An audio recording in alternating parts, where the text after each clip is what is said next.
What's up, guys? I wanted to make this video to fill in some of the new reviewers. I know there's lots of you guys on the channel, and this topic has not been covered in a very long time on this channel. So I want to talk to you guys about why I got rid of my STI for this Evo that I'm driving right now. And if you guys didn't know, I did own a 2013 STI for a little over a year, and the car was pretty modified, had like full bolt-ons in 85 and stuff like that, and it was a fun car.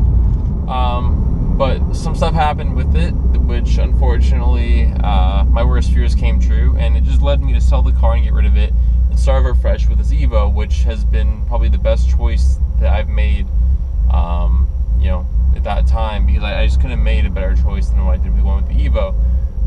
So in a nutshell, the car was putting down 360 to the wheels and like 411 torque, I believe, on Cobb SoCal's dyno.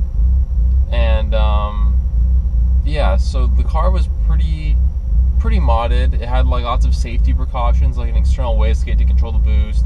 I had an air oil separator, all the safety measures possible. I even did like the new fuel pump relay, I believe it was, or the fuel pressure regulator. That's what it was. And I just did pretty much everything from A to Z that I could to make the car as safe as possible. I drove it very responsibly. If you look back at my old videos, I had never really posted videos of doing pulls, and I never really drove the car very hard. I was always just staying at a boost with the fear of cracking a ringland or having an issue with it, because after I bought the car, I started to read on the forums a lot and become involved in the Subaru community, and started to read about this whole ringland failure epidemic. And unfortunately, prior to me buying the car, I had no idea that it even existed. So I was sitting here thinking, like, crap, man, that's horrible. I was sitting here thinking, like, crap, I bought this car that is pretty much like a ticking time bomb, and at that time, lots of cars locally started to have issues with ringland failure or spun bearings. So I was just kind of waiting, like, hoping that my car, if I drove it easily, would not have that issue. I think that one of my biggest mistakes with the Subaru was pushing it as far as I did. I mean, I wasn't really asking for too much power. I don't think that 360 on like pretty much dyno jet numbers is too much to ask for, but it was, unfortunately, with that car, and I made a mistake that I ended up paying for. Chasing that power caught up with me really fast, and what happened was, one day I was down at the shop getting something done. I think like my heat shield had cracked or something like that, and it was just rattling, and it was still under their warranty because it was a new heat shield. So I brought it down there, they were fixing it all up and replacing it or whatever they were doing, and I was always very proactive, and I still am. Like with this car, I always like to know what's going on with them. I try to keep up on the maintenance, and I like to be in the loop with their health of the motor and just everything like that. So for whatever reason, I had them do a compression leak down test, and I'll never forget when I was sitting there in the waiting room, and the guy that I work with, Ronnie, who's helped me with everything, he walks out with like this kind of like a smile of like disbelief, because he knows how I drove the car and how I take care of it and how paranoid I was. So he walks out with this piece of paper, and he has this kind of like look on his face, like wow, I can't believe it. Just like I said, like a look of disbelief.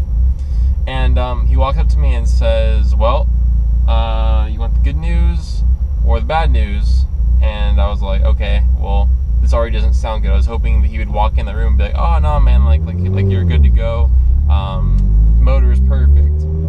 Fortunately, I was wrong, and I say, "All right, well, let's hear the bad news." And he's like, "Well, I'm gonna tell you the good news first anyway." So, well, the good news is cylinders 1 through 3 are in great shape, but cylinder 4 is not looking so good. And I'm like, okay, so where is it at exactly, to give me an idea of like the status of it. And he said that I was at like 112 compression on cylinder 4, and I think that the leak down was like 21 psi or something like that.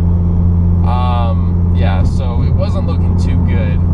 It was pretty much at the point where the car, interestingly enough, wasn't showing any smoke, no real loss of power.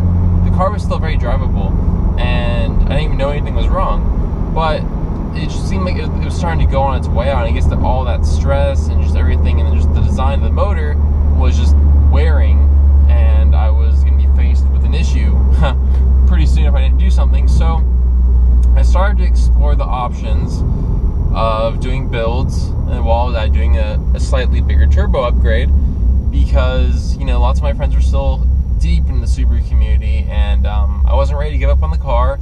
I loved it, and I wanted to build it and make like something cool and unique, and stand out from all of the Subarus that were in my local car group that were all just like stage 2 with an Axis port tune. So I get a quote from Cobb because they were like my go-to shop at the time, and they wanted, like, it was gonna be like $14,000 to do a very basic build for the motor that would consist of just pretty much new pistons, rods, and a few things here and there, just to reinforce it a little bit, but nothing crazy by any means. Just a standard 2.5 liter build, and then a Blausch Dom turbo, I believe it was, that I was looking at. So I was looking at $14K for all this, and I was like, okay. And this was like including a new clutch and stuff also. And I was like, okay, and where's this gonna get me at power-wise? And they said around 400 wheel horsepower on their dyno, which is a Mustang, but everyone says it's a very high reading Mustang. So I was like, that's it? Like 400 horsepower? I mean, 14 grand, you had to get the car running, but 14 grand for 400 horsepower, like, because you need to build the motor anyway to run 400 horsepower on a Subaru, at least reliably.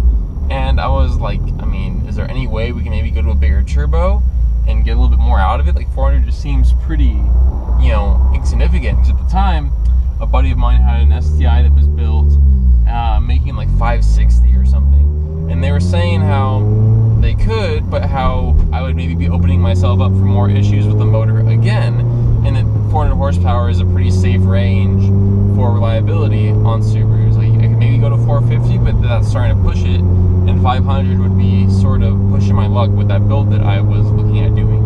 So I thought about it for a very long time. I went back and forth about it, and I just came to the conclusion that 14K to get the car up and running again and only be at 400 horsepower was just way too much money. So I talked to a few dealerships, explained my situation, ended up selling the car to a dealership, and I had a full extended Subaru warranty on the car at the time. So I didn't even want to bother getting the car warranted. I just didn't want to deal with it. I was just over it. I was done, and I was just ready to get into something else.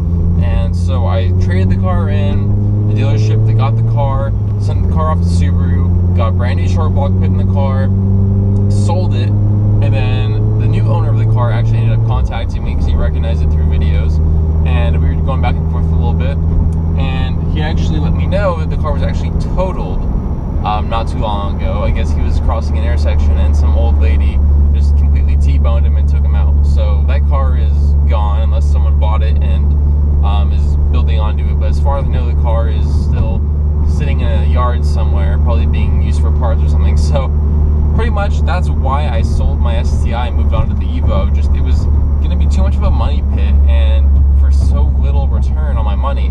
With the Evo, for 4 grand you can be at 400 wheel horsepower reliably, and it's just for what I wanted at that point in my life. I was starting to not really need the space quite as much. I think that I hadn't picked up the Forester yet, but pretty much I just decided that the Evo is going to be good enough to fit my needs, and I just went to the Evo platform and couldn't be happier with it. The Evo's been a fantastic car, and I just have enjoyed every second of ownership of it. So a lot of you guys asked, what happened to your STI? Why'd you sell it? And I had addressed it in a video a while back, and I don't remember what happened to it. But yeah, I would pretty much want to just go over it again and let you guys know exactly what happened and why I decided to make that leap and get rid of my STI. So I did love that car, but to be honest, guys, I don't really miss it, because while I love the car, I just love my Evo so much more, and there were things about the STI that kind of looking back, bothered me, and just it was going to be a very expensive build. Which, to get where I'm at on the Evo now, man, that would have cost me so much more money on the Subaru. So it just wouldn't really have been worth it. And yeah, I couldn't justify it. So, like I said, guys, that's why I got rid of it. I hope that this answered your guys' questions for those of you that were wondering. And if you're new to the channel, I hope that this maybe gave you a little bit of insight as to